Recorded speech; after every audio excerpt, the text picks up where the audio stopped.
Tegang sekali ya. Iya, pernah. Soalnya ini pertanyaannya. Iya, ini pertanyaannya dari Instagram ya berarti ya. Iya, ini pertanyaan. Wow, intens sekali.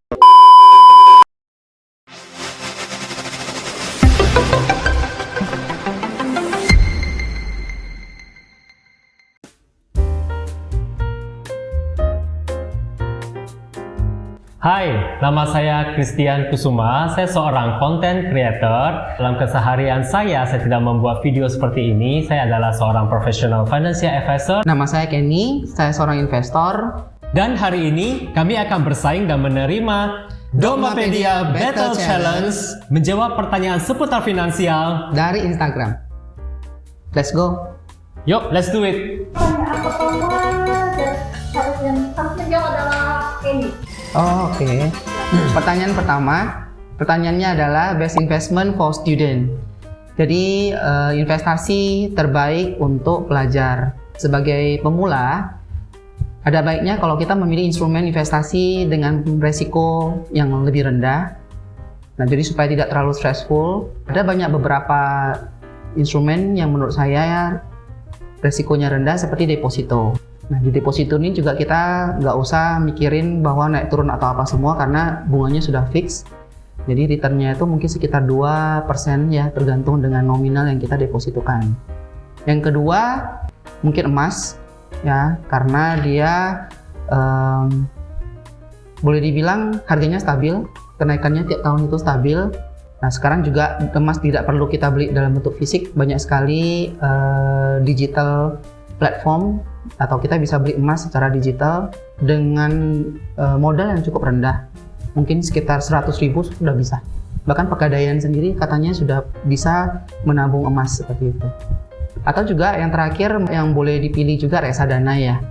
Jadi reksadana itu ada manajer investasi yang mengelola dana yang kita investasikan. Oke, saya ya. Oke. Bagaimanakah dengan seseorang yang gaji hanya UMR, tinggal di kos dengan biaya hidup yang tinggi? Harusnya ini dia tempat kosnya mungkin tempat kosan sultan kali ya.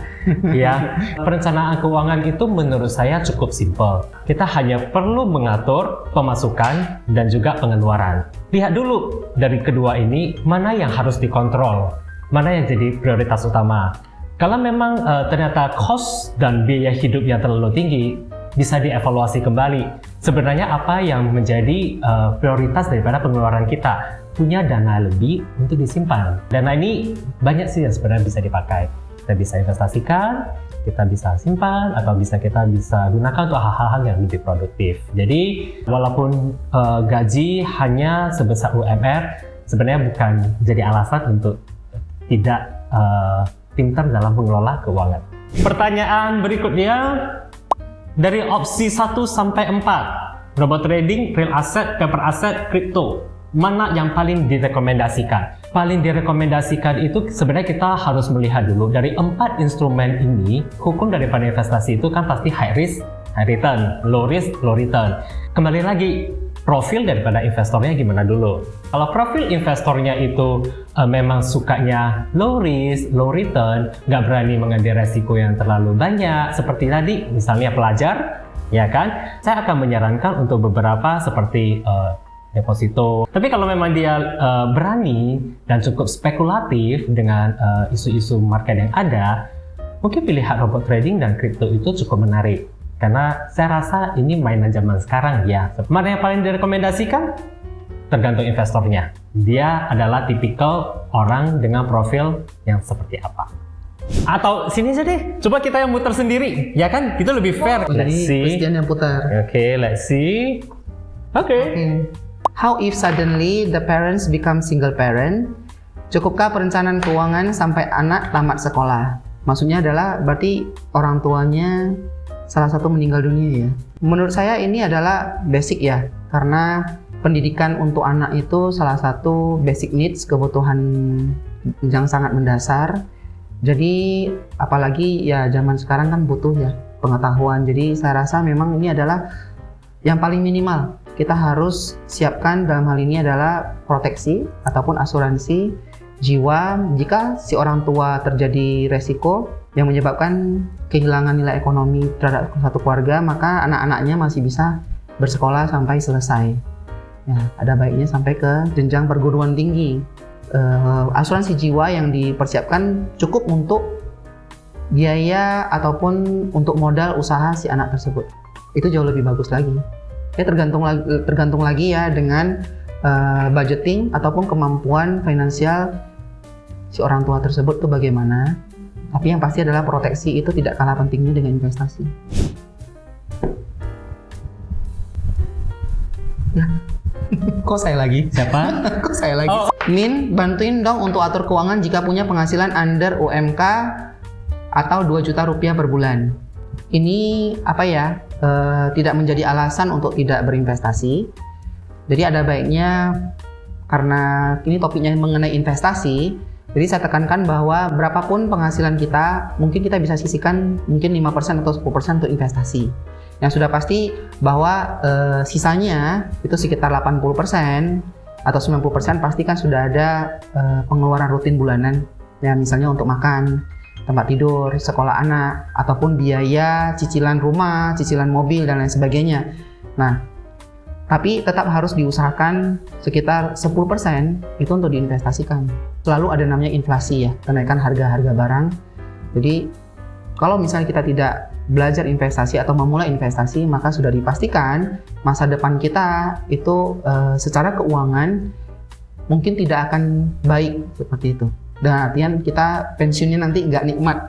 Berapapun penghasilan kita, usahakan mulai dari start awal 10%, nah mungkin lama-lama kita bisa naikkan jadi 15% atau 25% untuk investasi setiap bulannya. Kayak gini dong. Oh, saya ya? Sebenarnya mana yang lebih urgent? Proteksi atau investasi? Kalau yang mana yang lebih urgent, pasti proteksi. Saya gambarinya itu dalam bentuk piramida aja ya. Idealnya adalah proteksi itu menempati posisi yang paling dasar, karena dia yang paling menopang. Nah, setelah itu kita bisa masuk ke investasi atau simpanan atau regular saving lah bahasanya, tabungan dan sejenisnya. Itu biasa untuk pemakaian sehari-hari. Nah, next itu di dalam piramida itu kita bisa masuk ke investment yang lebih high risk high return. Nah, biasanya untuk long term. Nah, yang terakhir di puncak piramidanya itu biasanya warisan. Idealnya seperti ini, tapi saya merasa piramidanya kebalik sebenarnya. Jadi sebenarnya yang dipikirin itu malah investasi yang lebih high risk dan high return. Saya nggak tahu ya, mungkin karena apakah mereka berharap bahwa investasi itu bisa menggantikan active income. Saya nggak tahu, apakah mungkin bisa seperti itu. Tapi harusnya kita mendahulukan proteksi. Karena kalau tidak ada proteksi dan kita lebih memikirkan investasi, ketika sesuatu resiko kehidupan itu terjadi dan nggak ada proteksi, maka semua investasi yang kita bangun di atasnya itu akan ambruk dan hilang. Itu kenapa proteksi lebih penting daripada investasi. Kita spin. Ya. Oh, oke. Kenny. Bagaimana cara mengetahui tempat berinvestasi emas digital yang legal dan ilegal? Nah, untuk saat sekarang di mana informasi itu sangat terbuka lebar ya. Jadi dengan akses internet kita bisa cek apakah ini platformnya sudah punya izin OJK atau tidak. Itu yang paling gampangnya. Nah, terus juga kita harus lihat juga cari tahu ini platform itu pendirinya siapa. Jadi kita harus benar-benar lihat, mencari informasi sebanyak-banyaknya deh, seperti itu. Nah, karena apalagi akhir-akhir ini banyak sekali investasi bodong dan itu kerugiannya sangat besar.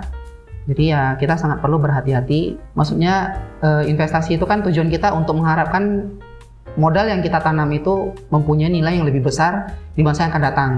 Dan itu harus bisa ditarik ya, harus bisa kita nikmati gitu. Jangan nanti kita udah investasinya susah payah, akhirnya udah nggak bisa kita tarik.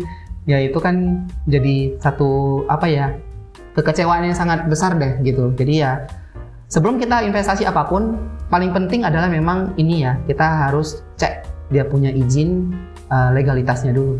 Kalau industri keuangan biasanya OJK, kalau Bapepti itu lebih ke istilahnya investasi berjangka. Siapa? Christian. Christian. Oh saya, oke. Bagaimana pandangan Alkitab mengenai investing seperti yang disebutkan di atas? Jujur sih, saya tidak di posisi untuk bisa menjelaskan pandangan dari Alkitab itu seperti apa. Secara saya juga tidak begitu menguasai ilmu teologi, ya mungkin harus dari pihak yang benar-benar kompeten untuk bisa menjawab pandangan dari sisi Alkitab yang benar-benar tahu dari sudut pandang teologis. Tapi kalau menurut saya, apakah investasi itu baik? Menurut saya investasi itu pasti baik. Ya, suka atau tidak suka dalam keseharian kita memang sudah dikelilingi dengan namanya investasi dalam bentuk simpanan, regular saving, deposito, ya semua kita pasti mengalaminya. Investasi itu juga bisa beli dalam bentuk kita invest properti, tanah, rumah itu juga investasi. Nah, semuanya itu bertujuan supaya di kemudian hari ada satu perencanaan keuangan yang baik. Yang paling penting dalam berinvestasi adalah seperti ini. Kita harus tahu setiap resiko daripada instrumen investasinya. Dengan begitu, kita pasti bisa berinvestasi dengan lebih bijak. Saya berasa pertanyaannya kayaknya makin lama makin susah ya. Oh.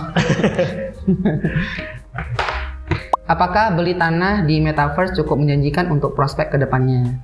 50-50 ya, karena kita nggak tahu ke depannya itu jadi apa.